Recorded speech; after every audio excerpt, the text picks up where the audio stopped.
Şair, mənim Amerikada maşın gətirmə şirkətim bax bu yolla, bu sxemlə gətirir. Görsən, ABŞ-dır, görsən, bax bizim tərəfdə. Bax, maşın alsan, hə, xeyirli olsun, hə.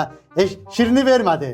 Bir dənə yer, hə, şair, sən maşın aldınsa, sağ ölüm yox, halal olsun. Sən maşını yüklür hara? Konteynerə. Bax, bu bizim konteynerimizdir. Xahiş edir, yükləyəcəklər. Açılmır, hə, konteynerdir. Bir dənə şirli və konteyner alsın, hə. Hə, konteyner, ay, sağ ol.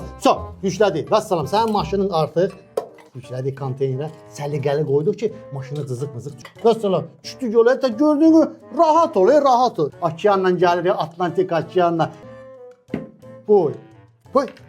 Ay, dayan, ha. Ay, zibilə keçdi, dayan. Dayan görüm. Alo. Gianluigi Collina.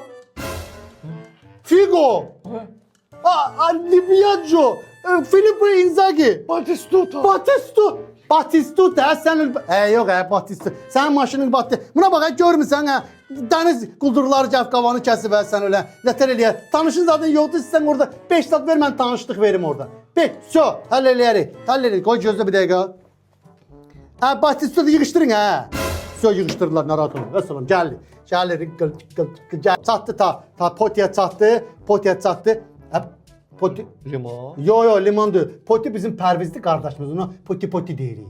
O maşınları o qarşılayır da qadam. Həm də sayan sən bir mazat ver, mən ona bir dənə hörmətlə eləyim, maşın cızı verək, sayan çıxdı, ləfzadı getir, yaxşı qadamlar.